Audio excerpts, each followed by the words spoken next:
नवा बाब, शिफा नबीना।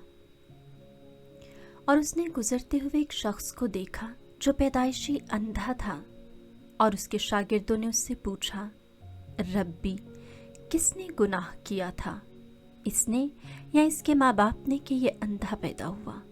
यीशु ने जवाब दिया, ना तो इसने गुनाह किया था ना इसके माँ बाप ने, लेकिन ये इसलिए हुआ कि खुदा के काम इसमें ज़ाहिर हों। वाजिब है कि मैं जब तक दिन है उसके काम करूं जिसने मुझे भेजा है। वो रात आने वाली है जिसमें कोई शख्स काम नहीं कर सकता। जब तक मैं दुनिया में हूँ, दुनिया का नूर हूँ। ये कहकर उसने ज़मीन पर थूका और थूक से मट्टी गूंधी, और वो मट्टी उस अंधे की आंखों पर लगाई और उससे कहा, जा सलवाम के तालाब में धो। बस वो गया और धोया और बीना होकर लौटा। बस हमसाए और जिन जिन लोगों ने पहले उसे भीख मांगते देखा था कहने लगे, क्या ये वो नहीं जो बैठा हुआ भीख मांगता था? बाज ने कहा, ये वही है। बाज ने कहा कि नहीं, बल्कि उसका कोई हम शक्ल है। उसने खुद कहा, मैं वही हूँ। तब वो उससे कहने लगे कि फिर तेरी आंखें क्यों कर खुल गई?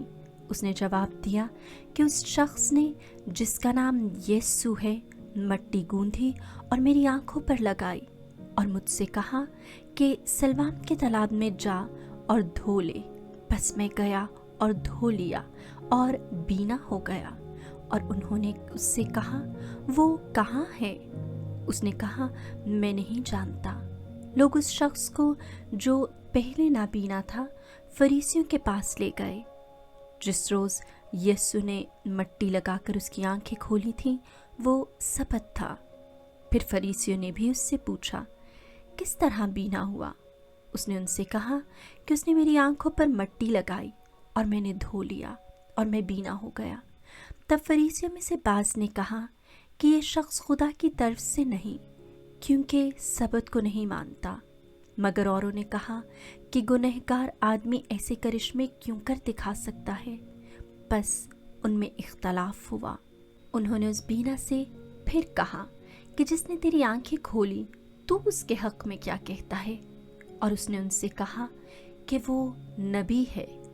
मगर यहूदियों ने ये बात सच न जानी कि ये अंधा था और बीना हो गया, जब तक कि उन्होंने उस शख्स के माँ बाप को जो बीना हो गया था ना बुलाया और उनसे पूछा कि क्या ये तुम्हारा बेटा है जिसे तुम कहते हो कि अंधा पैदा हुआ था? फिर अब वो क्यों कर देखता है? उसके माँ बाप ने जवाब में कहा, हम जानते हैं कि ये हमारा बेटा है और ये कि वो अंधा पैदा हुआ था, लेकिन ये हम नहीं जानते कि वो अब क्यों कर देखता है, और ना ये जानते हैं कि किसने उसकी आंखें खोली हैं। वो पूरी उम्र का है, उसी से पूछो, वो खुद अपना हाल बयान कर देगा। ये उसके माँ बाप ने यहूदियों के डर से कहा, क्योंकि यहूदियों ने एक का कर लिया हुआ था कि जो कोई इकरार करे कि वो मसीह है, वो इबादत खाने से निकाला जाएगा। इस वास्ते उसके माँ बाप ने कहा कि वो पूरी उम्र का है, उसी से पूछो। तब उन्होंने उस शख्स को जो अंधा था फिर बुलाकर उससे कहा कि खुदा की तमजीद कर, हम जानते हैं कि ये शख्स गुनाहगार है। बस उसने जवाब दिया, मैं नहीं जानता कि वो गुनाहगार है या नहीं। मैं एक बात जानता हूँ कि मैं अंधा था, अब बीना हूँ। तब उन्होंने उससे कहा कि उसने तेरे साथ क्या किया, किस तरह तेरी आंखें खोली? बस उसने उन्हें जवाब दिया, मैंने तुमसे अभी कहा और तुमने ना सुना। तुम फिर क्यों सुनना चाहते हो? क्या तुम भी उसके शागिर्द होना चाहते हो? तब उन्होंने उस पर लानत की और कहा, तू उसका शागिर्द हो, हम तो मूसा के शागिर्द हैं। हम जानते हैं कि खुदा ने मूसा के साथ कलाम किया है, मगर हम नहीं जानते कि ये कहाँ का है। उस शख्स ने जवाब दिया और उनसे कहा कि ये ताज्जुब की बात है कि तुम नहीं जानते कि वो कहाँ का है, और हालांकि उसने मेरी आंखें खोली हैं।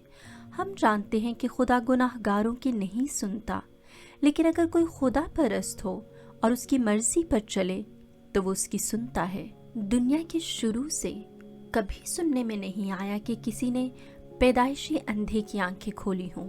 अगर ये शख्स खुदा की तरफ से ना होता तो कुछ ना कर सकता। उन्होंने जवाब में उससे कहा, तू तो सरासर गुनाहों में पैदा हुआ और क्या तू हमें सिखाता है? तब उन्होंने उसे बाहर निकाल दिया। यीशु ने सुना कि उन्होंने उसे बाहर निकाल दिया और जब उसने उसे पाया तो उससे कहा, क्या तू इब्ने इंसान पर ईमान लाता है? उसने जवाब में कहा, ए खुदावंद, वो कौन है कि मैं उस पर ईमान लाऊं? यीशु ने उससे कहा, तूने तो उसे देखा है और जो तुझसे बात करता है वही है। उसने कहा, ए खुदावंद, मैं ईमान लाता हूँ, और उसे सजदा किया। तब यीशु ने कहा कि मैं फतवा देने के लिए इस दुनिया में आया हूँ, ताकि वो जो नहीं देखते हैं देखें और जो देखते हैं अंधे हो जाएं। और फरीसियों में से बाज ने जो उसके साथ थे ये सुनकर उससे कहा, क्या हम भी अंधे हैं? यीशु ने उनसे कहा, अगर तुम अंधे होते तो तुम गुनाहगार ना ठहरते, मगर अब तो तुम कहते हो कि हम देखते हैं, बस तुम्हारा गुनाह कायम रहता है।